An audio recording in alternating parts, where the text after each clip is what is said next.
신동우 의원입니다. 오전 질의 때 제가 재판매 가격 유지행위 금지에 관한 정부의 정책이 변화의 조짐이 있다라는 지적을 했지 않습니까? 이런 공정거래위원회 변화가 우리 후보자가 부위원장으로 계실 때 시작한 겁니까? 아니면 안 계시는 동안에 시작이 된 겁니까? 이 내용을 알고 계시냐 이거죠. 그 내용은 제가 있을 때 추진 안 하던 거죠. 예, 추진 안 계신 동안에 시작된 겁니다.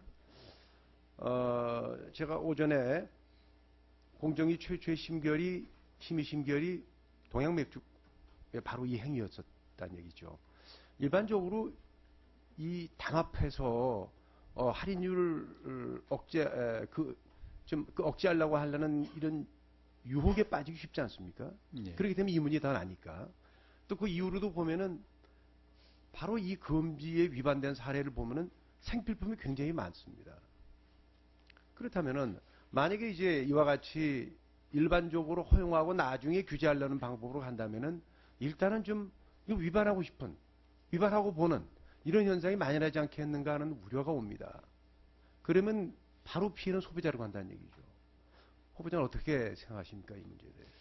그래서 지금 사후 규제하고 사전 규제 말씀인데요. 저희가 이제 사후 규제를 주로 하다 보니까 사전 규제를 좀 하기 어려운 그런 점을 이용해서 이제 사업자 경우에는 그런 이제 유혹도 받게 되고 실제 그런 사례도 생길 수 있습니다. 그래서 저희는 가급적이면은 이제 사업자들 상대로도 이런 법 위반 행위에 대한 충분한 사업 설명회라든가 이런 걸 통해서 법 위반 예방 활동을 하고요.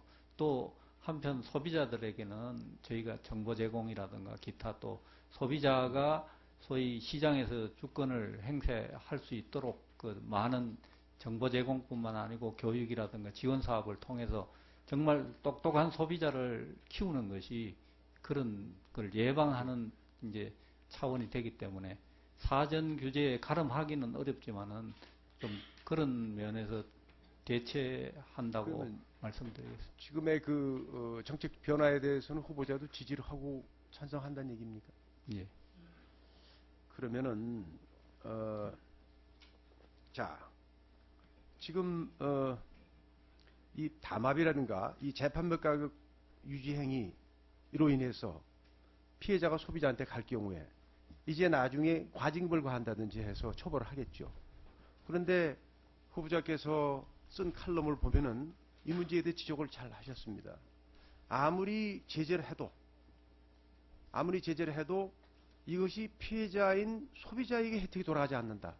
이거 언제입니까? 2012년도 7월 8일자 예.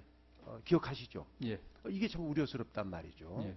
처벌하면 되지 않겠냐. 그러나 이미 손해본, 피해본 소비자는 방법이 없는 거예요. 그렇죠? 예. 그래서 후보자께서 여기서 지적한 거 보면은 그래서 손해배상 소송 참가자들에게 모집 비용을 지원하는 방식으로서 민사소송을 활성화하는 노력을 하고 있다. 이렇게 지적하셨죠. 예. 그렇죠? 자, 그러면 이번에 여기 이 칼럼에서 직접 언급은 안 하셨습니다만은 지금 추진하고 있는 국정과제 25번에 보면은 우리 집단 소송제 도입이 추진되고 있는 거 알고 예. 계시죠? 예.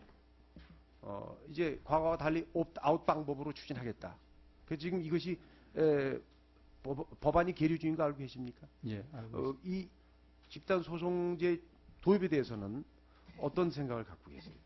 그 집단 소송제 도입에 대해서는 저희가 이제 추진은 하고 있지만은 사실 모든 제도라는 게 이 제도의 타당성하고 부작용이 아울러 같이 있습니다. 그렇고 또 관련 부처가 있기 때문에 관련 부처하고 협의 문제라든가 이런 것이 다 얽혀 있는 상황에서 저희가 의지만 가지고 한다고 해서 바로 추진이 되는 것이 아니기 때문에 그 부분에 대해서는 좀 더 다각도로 그 추진 방법이라든가 이런 걸 검토를 하겠습니다.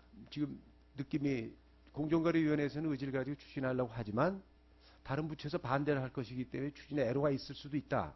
이렇게 들립니다. 지금 맞습니까? 사실은 집단 소송 제도가 정권 분야에만 지금 현재 국한되어 있습니다. 그렇죠. 그래서 우리나라의 이제 사법 체계 이런 부분하고 전반적으로 맞물리는 부분이기 때문에 사실 그거는 공정거래위원회가 나서서 하기가 쉽지 않은 부분입니다. 그런 말씀을 드린 겁니다. 집단 소송제 자체에 대해서는 개인적으로 어떤 소신을 갖고 계세요? 지금 제 개인적인 소신은 집단 소송제에 대해서는 바람직하다고 봅니다. 왜냐하면 그 소비자 피해 구제를 위해서는 필요하다고 보는데요. 다만 이제 거기에는 아까도 말씀드렸던 남소 문제라든가 여러 가지 또 이 부작용들이 있을 수가 있기 때문에 좀 더 면밀한 검토가 필요하다는 그런 말씀을 드리겠습니다. 이게 또 허용한 경우에는 미국 같은 경우 보면 이로 인한 소송 비용이 어마어마하게 발생하고 있는 걱정, 그런 남세 우려도 있긴 합니다. 알겠습니다. 그 정도 하겠습니다. 이번에 공정거래위원회가 추진하고 있는 법안 개정안에 보면은 현재 우리 정부에서 계류 중에 있습니다. 중간 금융지주회사 설치에 관한 것이 추진되고 있는 거 아시죠? 근데 이 법안에 보면은 이것을 위반할 경우에, 즉 중간 금융지주회사를 설치하는 요건에 해당됨에도 불구하고 안 할 경우에는, 이럴 경우에는 3년 이하의 징역 또는 2억 원 이하의 벌금, 형벌을 과하는 걸로 돼 있어요. 그래서 이제 제가 정무위원회 한 지 얼마 안 돼서 쭉 이렇게 보면은 지주회사의 행위 제한, 상호 출자 금지, 순환 출자 금지, 전부 형사벌을 과했어요. 저는 이 문제에 대해서 좀 의문을 제기했습니다. 이게 원래 우리 형사벌이라는 건 이렇게 보면 느낌상 비도덕적이다, 또 이것이 아주 남에게 피해를 주고 뭐 이렇게 할 경우에 형사벌을 과하지 않습니까? 그런데 지금 이 같은 중간금융지주 회사 같은 경우는 어찌 보면은 경제 게임의 룰을 정하는 거 아닙니까?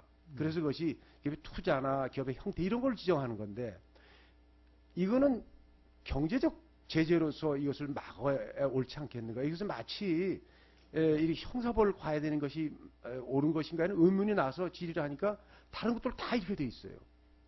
이 과연 이것이 옳은 것이냐에 대한 제 개인적 의문. 그 부분은 사실 저희가 오랫동안 고민하는 부분하고도 연결이 되는 부분입니다.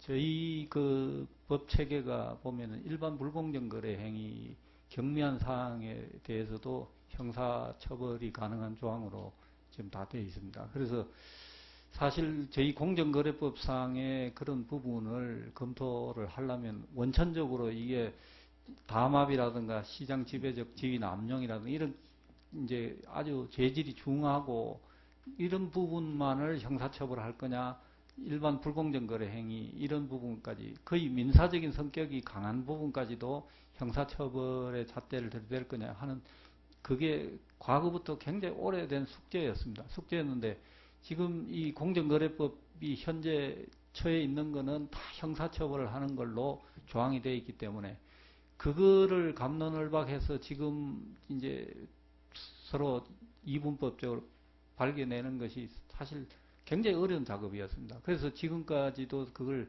못하고 있는데요. 지금 의원님 말씀이 저희가 고민하던 그 부분이었는데, 일반 불공정 거래 행위처럼 사인 간의 계약이라든가 뭐 사소한 이런 행위를 형사처벌하고 있는 상황에서 이 대규모 기업 집단의 어떤 그런 불공정 거래 행위를 형사처벌 안 하게 되면은 바로 특혜 시비라든가 이런 문제가 생기기 때문에, 그래서 저희 직원들이 일단은 거기에도 형사처벌 조항을 다 같이 비슷하게, 다만 그 죄질의 정도에 따라서 형량이라든가 이런 거는 달리 하지만은 그렇게 들어가 있는 걸로 알고 있습니다. 그래서 그 부분은 중장기적으로 저희가 이 경미한 부분에 대한, 특히 일반 불공정 거래 행위 이런 부분에 대해서는 형사처벌 조항을 다 없애는 방향으로 해야 되는데요. 지금 현재는 그 작업을 하기에는 사실 저희 인력이나 시기적으로는 여러 가지 좀 벅찬 면이 있습니다.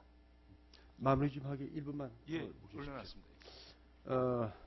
그래서 말이죠.